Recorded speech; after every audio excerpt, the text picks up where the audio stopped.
Hello and welcome to this Necron Dynasty Parade Ready painting video. In this video, we're going to be focusing on bringing our Battle Ready Dynasty models up to a Parade Ready standard. So that's focusing on layering and highlighting. Now we're going to start with the Sautek Dynasty and work our way through the other ones that were also featured in the Battle Ready video. So when you're ready, grab those brushes, shake those paints, and let's get started. So we're going to start with the Sautek Dynasty first. I'm going to start with highlighting the armour. So for this we'll be using Stormhost Silver and a small layer brush. So what I'm going to do is just load up my brush with a couple of dollops of paint, like so, and then a little touch of water. Now the key thing here is to make sure you get a nice point to the brush as well. So when doing any kind of edge highlighting, you always want to have a nice sharp point to it. So just keep spinning it around like so until you get a nice point, and then we're ready to start highlighting.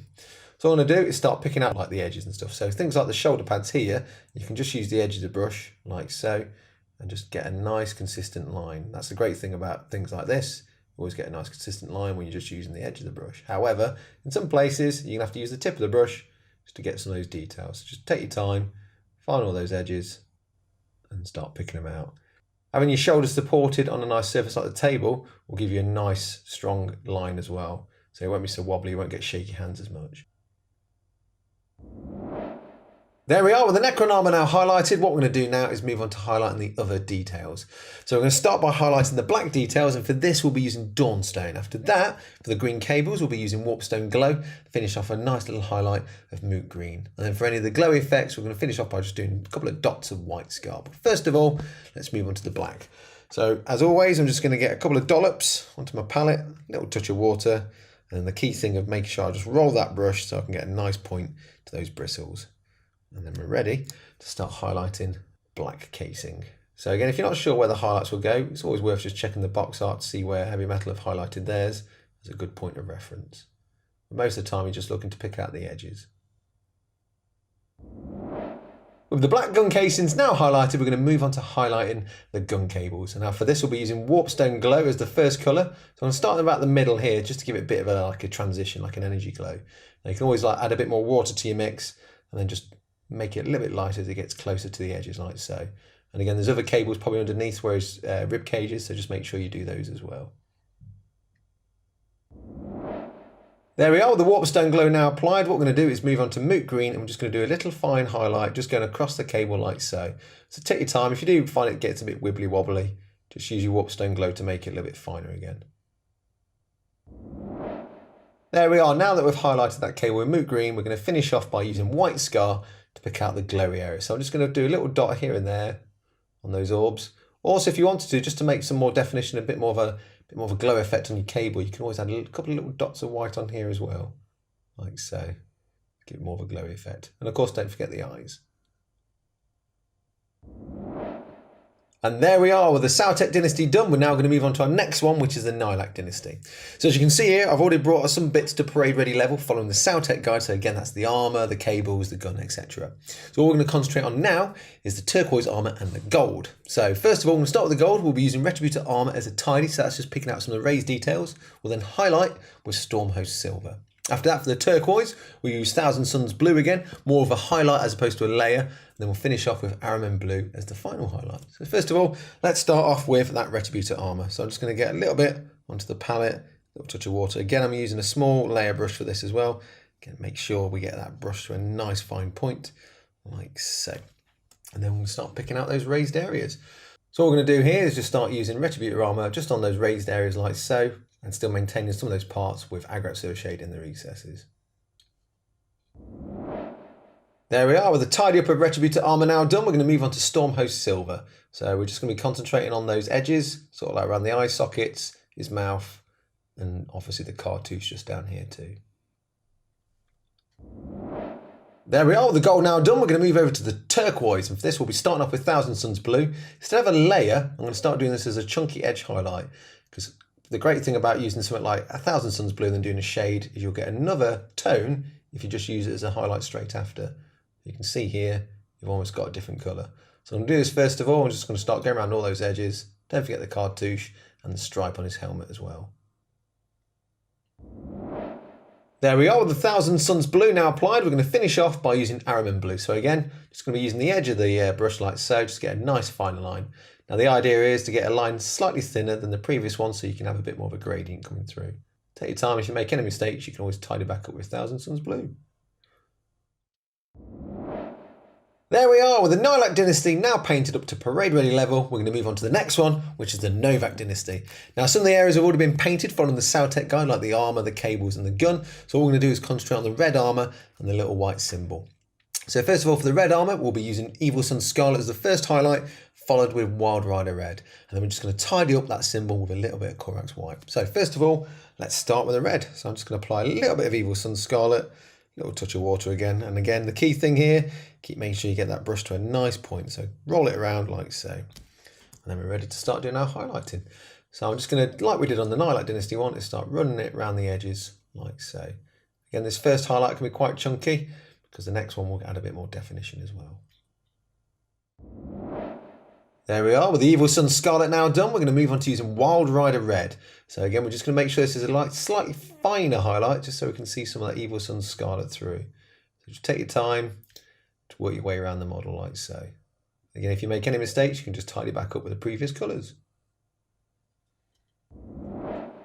There we are with that final highlight done on the red. What we're going to do now is just use a bit of Korax White to tidy up that sigil on his ankh. Again, it's just using Korax White again as a tidy, just to make it have a little bit more emphasis. Because in some places, especially when you're doing this, the shades will darken it down ever so slightly. And you can see I'm just using the edge of the brush and just going over, because it is a raised detail. It's just easy to do that way, like so.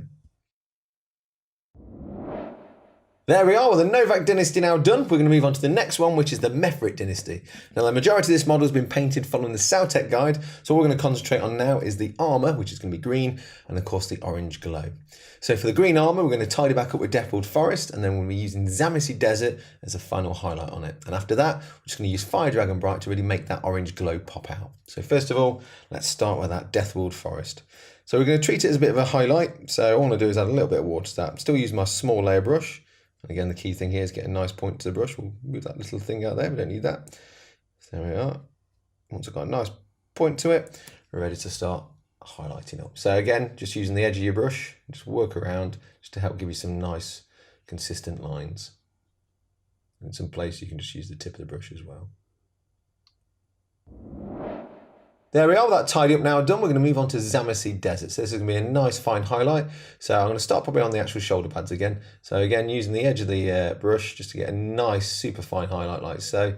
Just work all the way around. That yellow really helps that green pop out. So just keep working around it and then do the face after. There we are with those Zamisi Desert highlights done. We're going to move on to our final colour, which is Fire Dragon Bright. So all I'm going to be doing here is just picking out on those energy glows with just like a little spot highlight here and there. So do the eyes, these glowing orbs, you've got the little symbol on the ankh, and of course you've got this little bit of energy here. So what I'm just going to do is just do a little line, get a little bit thicker in the middle here, then thinning back out again.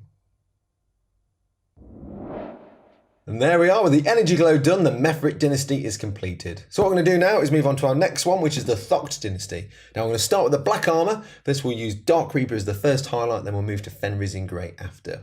Then for the bone plates, or the ceramic armour if you like, we'll be using Rakarth Flesh as a tidy, then finish off with a final highlight of Pallid Witch Flesh. Then just to make the energy pop on the actual Gauze Flayer, we'll use a little bit of White Scar for that. But first of all, let's start with the Dark Reaper. So I'm just going to get a couple of dollops on my palette, a little bit of water, and again, as always, try and get a nice point to this brush. And then the next thing we're going to do is make sure we do some nice chunky highlights here. So with doing any kind of like dark highlights like this, you probably want the first one to be quite thick. So I'm just going to do that. If you make it like a bit wibbly wobbly, don't worry. You can always use a little bit of a bad and black to tidy up. So just take your time and go around all the armour plates with Dark Reaper. There we are, with the Dark Reaper now applied. We're going to move on to using Fenris Grey as our final highlight. So I'm just going to start on the shoulder panels here. And again, I'm just going to do this one a little bit thinner so you can see some of that Dark Reaper showing through as well. Again, take your time. If you make any mistakes, just tidy back up with those previous colours. There we are, with the black armour now done. We're going to move on to painting the bone/ceramic panels. Now for this we'll be using Rakarth Flesh as our first layer stroke highlight. So we're just going to be doing that to tidy up the raised areas while still maintaining that Agrat shade in the recesses. There we are, with that tidy stage done. We're now going to move on to a highlight, and for this we'll use Pallid Witch Flesh. There we are with the bone and ceramic bits now done. We're just going to finish off by making that glow pop out a little bit more by doing a little bit of white scar on just the tips of the glow, like so. Don't forget to do the eyes, and you can also just pick out these little energy bits on the gun as well. There we are with that highlight done. The Thok dynasty is completed. So what we're going to do now is move on to our final dynasty, which is the Ogdebek dynasty. Now we're going to start by doing the brass armour. For this, we'll tidy back up with Screaming Bell, and then we'll move to a highlight of Fulgurite Copper. After that, we'll then use Draken Green as our first highlight, followed by Elysian Green. And then we'll finish off by just highlighting any of the little silver details with Stormhost Silver. First of all, let's start with the Screaming Bell tidy. So I'm just going to get a little bit out of the pot. Just apply a little bit like so, a little bit more. Move that around so it's mixed in a bit better. Now, obviously the key bit here is just make sure we get a nice point to the brush. And all I'm going to do is on some of those raised areas is start actually just highlighting up or layering up some of that copper again. Again, still keeping that Agrax Earth shade in the recesses. There we are with the Screaming Bell now tidied up. We're going to move on to Fulgurite Copper. So this is going to be our edge highlight on this nice brass armour or copper armour if you like. I'm just going to do some fine highlights on things like the raised areas, the knuckles, etc. Take your time. If you do make any mistakes or you get some wibbly wobbly highlights, just use Screaming Bell to tidy back up. There we are with the copper armour done. We're now going to move on to the green panels. Now for this, we're going to start with Draken Green. So I'm just going to do an edge highlight like so. Just work the way all the way around. And again, if you make any mistakes, you can tidy back up with Caliban. Make sure you put that shade back over. There we are with the Draken Green highlight now done. We're going to move on to Elysian Green, and all I'm going to be doing here is just picking out those edges just slightly finer than the previous highlight. There we are with the green armour now highlighted. We're going to move on to the final highlight, which is Stormhost Silver. So this is going to be used on the face and also some of the joints as well. And there we are with the silver highlights now done. Our Ogdebek dynasty is completed. And you'll also notice that I've finished off the gauze fillet, and that is just following the Saltec guide. And with that, our parade ready dynasty video is now done. Now remember, you can easily transfer these colour schemes to other models in your collection as well. Now, there's one important thing to remember when doing edge highlighting is always try and keep your hand as steady as you can, whether that's holding your breath for short periods of time and also stabilising your arms just to get a nice steady hand. Well, I hope you've enjoyed this video. I hope you enjoy painting your own Necron dynasties, and we'll see you again soon. Bye-bye.